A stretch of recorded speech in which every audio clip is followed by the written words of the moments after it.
Merci à tous et merci de votre présence. Il y a aussi plein de têtes connues, plein de gens qui me suivent depuis très longtemps. Pour certains, c'est vraiment un très très grand plaisir de vous accueillir ici au 223, mais je vais y revenir dans un petit instant. Merci donc à toute l'équipe de m'accueillir pour cette troisième expo qui s'est montée de manière un petit peu express, mais qu'on a réussi à monter, ce qui était aussi un défi technique pour l'équipe. Donc merci à tous d'avoir relevé ce défi-là, parce que des œuvres en émail sur cuivre, c'est pas des œuvres en peinture, et ça pose un petit souci technique un petit peu différent. Donc c'était vraiment, monter une expo comme ça dans une galerie, c'est toujours un défi. Les émailleurs sont assez rarement exposés dans les galeries. Remarquez, il n'y a pas beaucoup d'émailleurs, donc comme ça tourne bien. Parce que je crois qu'on doit être à peu près 5 à faire de l'art contemporain en émail sur cuivre, et je pense être le seul à faire de la sculpture en émail sur cuivre. Donc ce que vous voyez là est quelque chose de vraiment particulier, et peu de galeries font confiance à ces matières un peu particulières comme celle-ci, donc c'est toujours un vrai plaisir. J'ai intitulé cette expo « Empreinte d'humanité ». Empreinte parce que c'est vraiment la base de mon travail. Vous allez le constater, mais on en parlera peut-être ensemble tout à l'heure, mais vous allez voir des empreintes de l'humanité un petit peu partout sur mes œuvres. Moi, c'est la manière dont je travaille. Je vais aller me perdre dans des déserts, je vais camper sur des lieux proto-historiques, je vais me perdre dans des galeries souterraines pour essayer de trouver des émotions, essayer de trouver des signes que les hommes ont laissés. Et sur certaines de mes œuvres, vous allez retrouver des signes exactement les mêmes, des signes vernaculaires ou profanes que les hommes ont laissés dans l'histoire et que je retranscris dans les tableaux. C'est les empreintes que je visite, en fait. Voilà, c'est ça. Savez-vous, par exemple, qu'il y a une pierre en face du mont Cenis où il y a 42 empreintes de pieds. Je ne sais pas pourquoi, et ça, moi, rien que de le savoir, c'est quelque chose qui me transporte. Ou, comme sur le tableau qui est ici doré, que des hommes ont peint des mains dans une grotte qui a une forme d'homme, enfin une forme humanoïde. Et ça, c'est quelque chose qui me transporte beaucoup. Alors j'ai intitulé l'expo Empreinte d'humanité avec un S, parce que je crois que notre humanité, elle a bien besoin de se réhumaniser, qu'on est sur quelque chose qui devrait être plus humain, et c'est là où je rejoins le projet du 223 auquel j'ai tout de suite adhéré, parce qu'on est vraiment sur un projet humain dans un monde où l'art est souvent un peu déconnecté justement de l'humain. Voilà, moi j'essaye de travailler avec des gens qui ont le souci de la bienveillance, et ça c'est vraiment très important. J'ai tout abandonné pour ça, et ça c'était vraiment pour moi important. Cette expo-là, c'est aussi un trait d'union, parce que vous avez pu le constater, je vous présente des œuvres de 2012 jusqu'à hier. Donc en fait, c'est mon parcours sur les empreintes de l'humanité. Je suis en train de tout doucement aller davantage vers la sculpture, et puis davantage vers travailler sur les utopies, les hétérotopies. Donc voilà, ce sera peut-être la prochaine expo, mais en tout cas celle-là était importante de faire ce trait d'union-là. Et puis, il n'y en a pas des tonnes. Et puis, empreinte d'humanité, parce qu'aussi, pour moi, les humanités sont aussi des projets, et avec le 223, on est en train de tisser un projet autour de l'humain.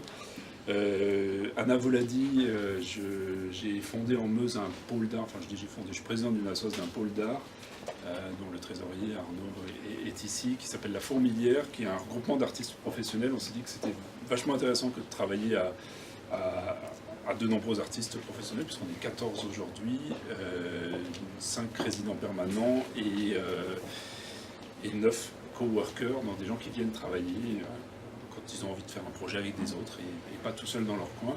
On a créé cette espèce de professionnalisation des artistes, parce que ça n'existe pas en Lorraine.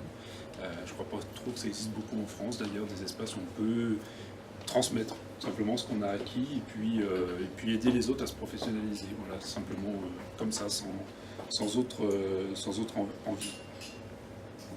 Donc on est en train de mettre en place une programmation à la fourmilière. Vous pouvez aller visiter notre page Facebook. Il y aura des débats. On commence par un débat sur l'art-thérapie le 28 février, je crois.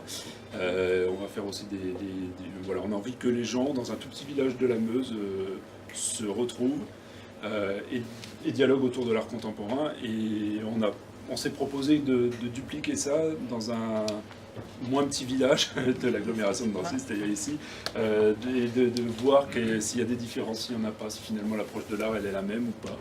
Et moi je suis toujours surpris parce que finalement, qu'on soit en milieu super rural ou en milieu super urbain, on a les mêmes besoins en art parce que c'est ça qui va nous sauver vu ce qu'on va vivre dans les prochains mois. Il n'y a pas, faut acheter de l'art, il faut plus regarder la télé, là, c'est plus le moment.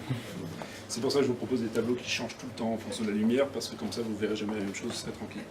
Donc vraiment merci au 223, je ne vais pas faire trop long, mais merci au 223 de la réalisation technique, merci à plein de monde qui me suit d'expo en expo, et ça c'est toujours un vrai bonheur, à tous ceux qui m'aident et m'encouragent au quotidien, parce que ça c'est aussi un peu les moments de doute de l'artiste.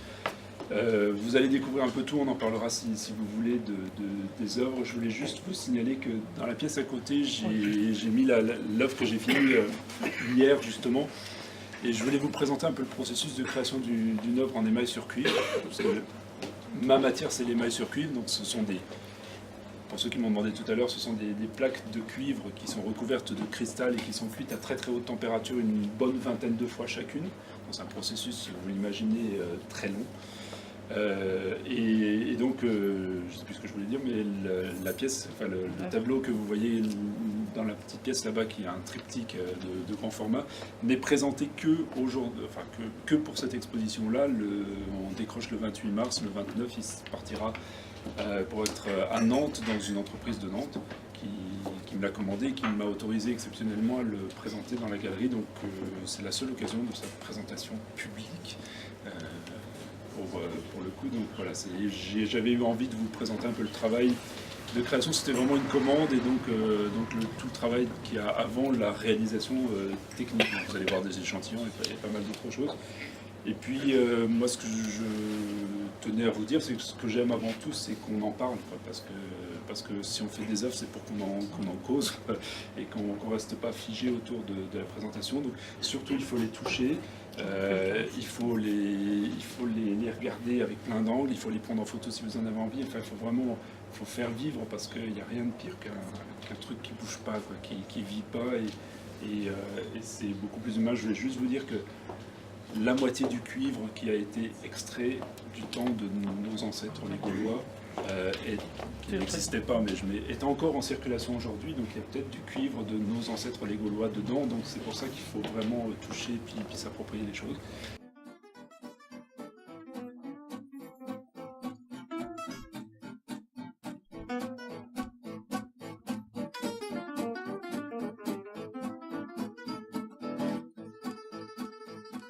« 90% des émailleurs sont des émailleuses et font du bijou. Donc à Limoges, il y a 3 foyers d'émail, si vous voulez qu'on rentre un peu dans la technique. Il y a Limoges, on fait vraiment de l'émail traditionnel. Il y a Morée dans le Jura, parce qu'on émaillait les branches de lunettes. Et aujourd'hui, il y a les Signaux Giraud qui font de l'émail industriel. Je me suis un peu essayé à l'émail industriel, mais j'aime pas. Il y en a un, mais c'est pas trop mon truc. Et puis il y a Louan, en Saône-et-Loire, où on fait des émaux bressants. Et c'est très très drôle parce que moi je suis natif de Louan, je ne savais pas que j'allais être un jour émailleur. Ma grand-mère a toujours rêvé, elle n'a jamais eu les moyens, elle a toujours rêvé d'avoir un petit bijou en émail bressant. Voilà. Donc il y a peut-être un lien, je ne sais pas.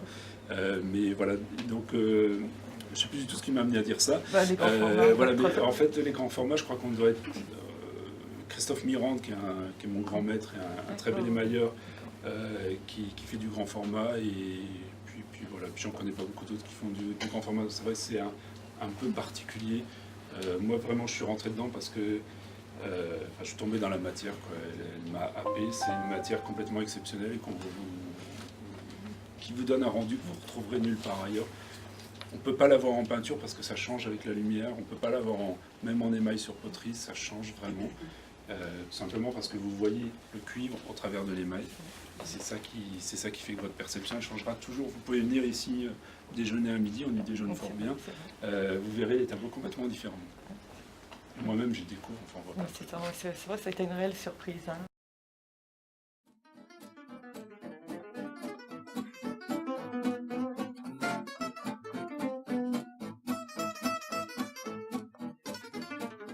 Il faut voir des marionnettes, il faut sortir. C'est Kent qui disait sortez, allez voir des choses, donnez-nous la vie à nous les artistes et nous on vous la rend bien. Et je pense que je vais m'approprier ces paroles, je le dis toujours. Donc encore merci de votre présence et puis merci à tout le monde ici. Voilà. Merci.